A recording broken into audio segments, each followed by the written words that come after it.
Bonjour à tous, je vous retrouve aujourd'hui pour une vidéo très spéciale. On vient de passer la barre des 10 000 abonnés, c'est juste dingue. Alors honnêtement, un grand merci à tous pour votre soutien. Pour marquer ce cap des 10 000 abonnés, j'ai pas un concept ultra révolutionnaire de vidéo à vous présenter. Je vais vous faire une simple présentation de couteau. Par contre, je vais vous présenter un couteau absolument exceptionnel. Un couteau d'une valeur d'environ 10 000 euros. Voilà, je trouvais ça symboliquement pas mal pour les 10 000 abonnés. Mais à la limite, le prix, on s'en fout. C'est juste que c'est un couteau exceptionnel, comme je pense que j'aurai jamais l'occasion de vous en représenter à l'avenir. Alors, un mot très rapidement sur le coutelier avant de vous montrer le couteau. C'est un coutelier italien. Il s'appelle Corrado Moro. Il a un passé assez mystérieux. Tout ce que je peux vous dire, c'est qu'il a été technicien en ingénierie de conception. Je ne sais pas si le terme est exact en français. Mais il a notamment développé des drones pour l'armée. Il a un niveau, disons, techniquement assez élevé dans tout ce qui est mécanisme et ce genre de choses. Et il s'est petit à petit mis à faire des couteaux. D'abord, en fait, il sous-traitait ses services à d'autres très grands couteliers, notamment italiens, qui sont extrêmement connus et renommés dans le monde de la coutellerie d'art de très haut niveau. En fait, pas mal de ces couteliers-là faisaient appel à lui pour réaliser des petits détails techniques qui étaient très très durs à faire et que lui seul était en mesure de faire. Un jour, il s'est dit qu'il allait pourquoi pas lui aussi faire ses propres couteaux. Malheureusement, ça a été extrêmement mal pris par tous ces couteliers qui faisaient appel à ses services, qui lui ont un petit peu fermé les portes et mis des bâtons dans les roues, ce qui fait qu'en fait, il est banni du meilleur salon italien à Milan. Il n'a jamais pu y exposer. Alors, généralement, il va au FIX tous les ans, le Forum international du couteau contemporain à Paris, pour présenter ses nouveautés. Et il prépare à chaque fois une pièce spéciale pour l'occasion. Alors c'est le genre de coutelier qui recherche vraiment le défi technique, au point que c'en est parfois difficile à voir. C'est-à-dire que si on ne connaît pas bien les mécanismes qu'il y a en coutellerie, on ne se rend pas forcément compte où est la difficulté, où est la subtilité. Mais là, par exemple, il a fait un couteau qui est en termes de design inspiré d'une Aston Martin. Voilà, il reprend certains éléments d'une Aston Martin. Mais au niveau de la mécanique, c'est très technique, c'est-à-dire que c'est un flipper. Là, vous avez le petit bitonio qui permet de flipper la lame, mais c'est un flipper à pompe arrière. Il est concrètement le seul à faire ça au monde, puisque le mécanisme à pompe arrière n'est par définition pas très fluide. Et pour pouvoir flipper la lame comme si c'était un automatique, il faut une fluidité extrême. Il a réussi à allier les deux. Voilà le genre de défi technique qu'il cherche. J'ai d'autres exemples. On a par exemple là un couteau qu'il a fait il y a déjà quelques années maintenant. Un pompe arrière inversé. Pareil, c'est le seul au monde à jamais avoir fait ça. C'est-à-dire qu'au lieu d'appuyer à l'arrière du couteau pour débloquer la lame, il faut en fait lever l'arrière du couteau. Truc complètement, je dirais, inutile, mais c'est simplement pour le défi technique, pour le challenge, et voilà, quelque part un petit peu montrer qu'il est capable de faire des choses que personne d'autre après lui ne feront. Et il a fait par exemple ici, j'ai un autre exemple à vous montrer, un couteau avec un petit squelette, enfin un crâne dans le manche, des yeux en rubis, et en fait une fois que le couteau est fermé, eh bien on ne voit pas ses yeux, et lorsque on ouvre la lame, les yeux s'ouvrent tout doucement. Voilà. Prouesse technique encore une fois. Et je ne sais pas si on va le voir, mais deuxième prouesse technique dans le même couteau, c'est qu'on est sur un pompe arrière qui n'a absolument pas de ressort à l'arrière. Ce qui fait que tout l'intérieur du manche est évidé. En fait, on a tout un système de ressort dans les platines. Encore une fois, le seul au monde à faire ça. Enfin voilà, ça c'est pour la présentation du coutelier. Du coup, on va en venir à la présentation du couteau elle-même, puisque je pense que vous êtes là pour ça à la base. Alors je vais enlever tout ça, comme ça la caméra aura moins de mal à faire la mise au point. Voici donc la pièce en question. Alors on est sur une dague pliante, ou plutôt un couteau type dague, puisqu'on a un seul tranchant qui est réellement affûté. Très rapidement les spécifications techniques, parce que vous allez me les demander en commentaire et je vais les oublier si je vous les donne pas maintenant. La lame fait 10 cm, longueur totale 22 cm, poids 145 grammes. L'acier de la lame, c'est du RWL34. La mécanique, c'est un button lock, même si c'est pas un button lock classique, on va le voir après. Au niveau du manche, on a un acier AISI 416, un acier inoxydable qui prend un très beau polymiroir, on va le voir aussi dans un petit instant. Et à l'intérieur du manche, un assemblage de plein de matériaux qui est juste dingue, soit dit en passant, avec de l'or, de la nacre, de la fibre de carbone, du titane anodisé et encore une fois de l'acier inoxydable. Donc voilà pour les spécifications techniques. En termes de design, déjà, je trouve que c'est juste incroyable. La première fois que j'ai eu ce couteau en main, j'avais l'impression d'avoir un objet qui sortait tout droit d'un film de science-fiction en fait. Un peu comme quelque chose qui aurait été créé en image de synthèse, sauf que c'est pas de la fiction, c'est la réalité, je l'ai entre les mains. Et cette sensation était juste incroyable. Honnêtement, je n'ai jamais ressenti ça avec un autre couteau. Et pourtant, j'en ai vu des beaux couteaux.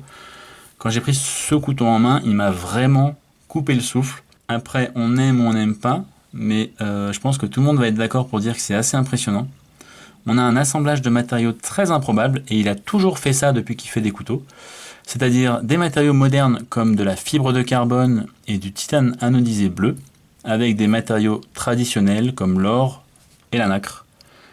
Et autant ça pourrait n'avoir ni queue ni tête, ne ressembler à rien du tout, autant je trouve qu'il le fait d'une façon qui est très intéressante, et en tout cas dans ce couteau c'est très réussi. Voilà, encore une fois, un aspect digne d'un film de science-fiction. Moi, ça me fait penser à l'univers Transformers, avec un mélange de mécanique et d'organique. On a un petit peu l'impression que ce couteau va se transformer et se mettre à marcher. Voilà. Juste magnifique. Alors, on va regarder chaque élément d'un petit peu plus près. Je vais essayer de ne pas être trop long, mais ça va pas être évident parce que j'ai énormément de choses à vous montrer sur ce couteau. Alors, on va commencer par cette lame. Une lame, comme je vous l'ai dit, type dague, avec une double émouture.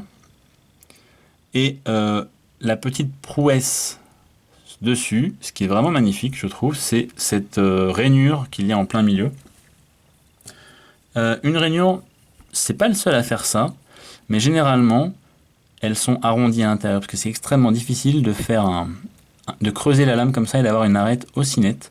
Le seul autre coutelier qui fait ce genre de rainure, c'est Jürgen Steino, un coutelier d'art allemand qui est d'après moi le numéro 1 au monde en coutellerie d'art. Il fait les couteaux les plus beaux que j'ai jamais vus. Et on a une finition absolument parfaite à l'intérieur. Il faut pouvoir accéder jusqu'au creux de l'arête tout en gardant les arêtes bien nettes avec des grains de plus en plus fins pour avoir une finition assez poussée. Rien que la finition de cette arête doit être extrêmement longue à réaliser. On a même un petit biseau à ce niveau-là avec des angles supplémentaires. Enfin voilà, cette petite rainure, je ne sais pas trop comment l'appeler, mais elle est juste magnifique et donne toute sa personnalité à la lame, qui, à part ça, est assez simple en fait. On a la signature du coutelier juste ici, qui est extrêmement discrète, très bien faite, avec une typo assez moderne qui va bien au couteau. Petit détail que je trouve sympa, c'est que lorsque le couteau est fermé, on voit un petit peu la signature. Et aussi, ça nous donne une indication du sens dans lequel on tient le couteau et on sait dans quel sens l'ouvrir, puisque la symétrie est également parfaite une fois le couteau fermé. Petite prouesse technique au passage, faire une dague pliante, symétrique, ouverte et fermée, c'est pas facile à faire.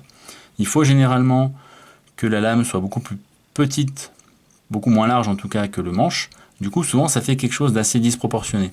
Et là, il a réussi à garder un ensemble cohérent, je trouve, assez équilibré, tout en ayant du coup cette symétrie une fois le couteau fermé. Je pense que ce trou ici aide énormément à ça.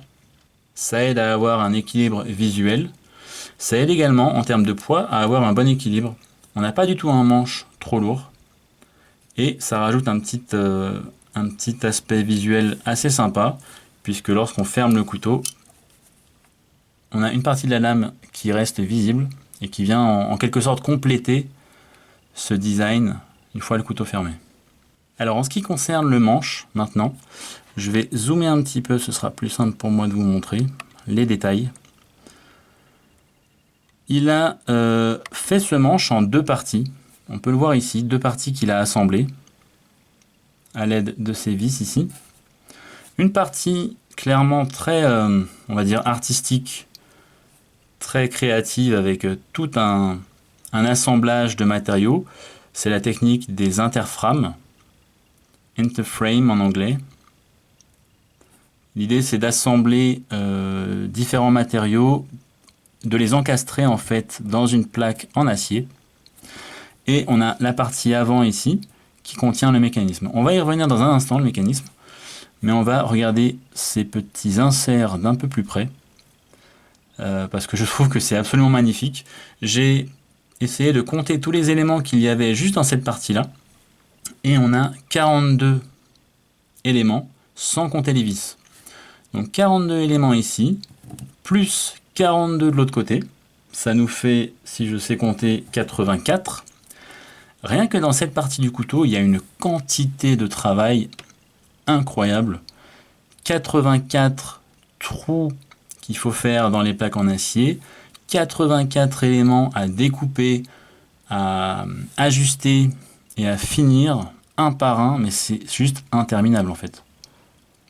Je sais qu'il m'a déjà dit qu'il n'allait jamais refaire ce couteau en particulier parce que ça lui a pris trop de temps. Et c'est juste ridicule à un moment donné. Donc on a cette fibre de carbone en noir qui donne un aspect très moderne. La finesse des morceaux est juste incroyable. Ici je pense qu'on est sur 1,5 mm de finesse. Donc je pense qu'il a dû avoir énormément de casse. Parce que voilà, des matériaux aussi fins que ça et aussi petits, et ben, ça casse très vite. Le jaune, c'est de l'or. Ici, on a la nacre. En bleu, ça va être du titane anodisé. Alors ici, on a 3 morceaux qui sont en relief, qui sont surélevés par rapport au reste. Et dans ces morceaux en relief, il a encastré d'autres matériaux. Alors ici, on a des morceaux en acier inox. Et ici, je ne suis pas sûr d'ailleurs. Je pense que c'est du titane anodisé. Mais je ne suis pas sûr. Et ce qui est assez impressionnant, c'est qu'en fait, chaque élément a une forme et une taille différente. C'est-à-dire qu'il aurait pu aller un petit peu quand même à la facilité. En tout cas, se simplifier un tout petit peu le travail. En disant, ok, je crée un modèle pour une pièce. Et je le reproduis plein de fois, toute la longueur du couteau. Mais non, lui, il cherche à se compliquer la vie en fait. Et chaque pièce a une taille différente. Chaque morceau de fibre de carbone a une taille différente. Chaque morceau de nacre est différent. Il aurait pu dire, je fais 3 morceaux identiques, je les assemble, ça aurait été joli aussi. Non, non, chaque morceau est différent. Pareil ici, chaque petit morceau a une taille différente. Pareil ici. Et regardez encore une fois la finesse de ce morceau-là, en acier. Chaque élément, il faut les finir un par un. Faire le polymiroir là, sur tous ces éléments-là. Enfin, c'est juste un boulot incroyable. Ici, la partie qui contient le mécanisme, on a donc la base en métal, une sorte de capuchon en titane anodisé. Et par-dessus, on a ces petits éléments, enfin ce petit élément en acier inox et le bouton. Pareil de l'autre côté, mais on n'a pas le bouton bien évidemment de l'autre côté. Et on a beaucoup de vis pour tenir tous ces éléments ensemble. On a en tout 17 vis sur chaque face, sachant que chaque vis est fabriqué par lui-même, une par une, pour pouvoir justement les ajuster parfaitement. Regardez un petit peu le niveau d'ajustage des vis. Je ne sais pas si la caméra va pouvoir faire la mise au point. Voilà, vis parfaitement ajustée. On a la ligne de la vis qui est dans la ligne du couteau. Ça, c'est faisable uniquement parce qu'il fait ses vis lui-même. C'est la même chose pour ces vis qui sont absolument minuscules. Regardez. Chaque petit trait est dans la continuité du couteau. C'est juste dingue. Donc 17 vis de chaque côté, ça fait 34 vis en tout. À faire une par une. Au total, j'ai compté 128 éléments visibles Et ça, c'est sans compter tous les éléments qu'il y a dans le mécanisme. Mécanisme qui apparemment est extrêmement complexe. Un button lock, c'est assez basique à réaliser habituellement. Mais lui, comme toujours, il a dû se compliquer la vie. Et il a cherché à faire ce button lock un petit peu à la manière d'un embrayage. Dans une voiture, en fait, vous avez des disques qui sont en contact. Et lorsque vous appuyez sur la pédale d'embrayage, ça va venir séparer ces disques pour que la puissance ne soit plus transmise et que vous puissiez changer de vitesse. Et lui, il est passionné d'automobile et de moto également. Et il a conçu ça un petit peu de cette manière-là. Ce qui fait qu'en fait, je pense, d'après ce que j'ai compris, on a un disque à ce niveau-là avec des crans qui viennent se coincer dans la lame une fois la lame ouverte, puisqu'elle est parfaitement bloquée en position ouverte. Et que lorsqu'on appuie sur le bouton, ça fait un petit peu comme une pédale d'embrayage. Et le disque va se séparer. C'est mon interprétation, je vous mets un dessin juste là, qu'il a publié il y a quelques temps sur sa page Instagram. Je sais qu'il n'a pas révélé tous les secrets du mécanisme dans ce dessin, puisqu'il ne veut pas que le mécanisme soit copié le mois prochain et disponible sur des couteaux chinois. Mais voilà, c'est pour vous montrer un petit peu la complexité du mécanisme, tous les ressorts qui entrent en jeu. Et c'est un mécanisme apparemment extrêmement sûr. C'est vrai que les button lock, c'est dommage, j'en ai pas sous la main à vous montrer, mais ça n'a pas l'air très costaud comme mécanisme. Sauf que lui, il a fait donc ce système de disque qui vient vraiment se cranter dans la lame et apparemment c'est extrêmement résistant. Et surtout, parce que bon, on va pas se le cacher, ce couteau ne va pas servir à couper du bois. Mais encore une fois, on s'en fiche, c'est la recherche du défi technique. Mais ce qui est vraiment appréciable, c'est la sensation qu'on a lorsqu'on manipule le couteau. Je ne sais pas si vous allez l'entendre. Le mécanisme fait un beau bruit quand on appuie sur le bouton. C'est très agréable à manipuler. Et ensuite, on a des roulements à billes, ce qui fait qu'on a la fluidité qu'on pourrait avoir sur un liner lock, par exemple. Tout en ayant un rappel de lame, un petit peu comme sur un cran forcé.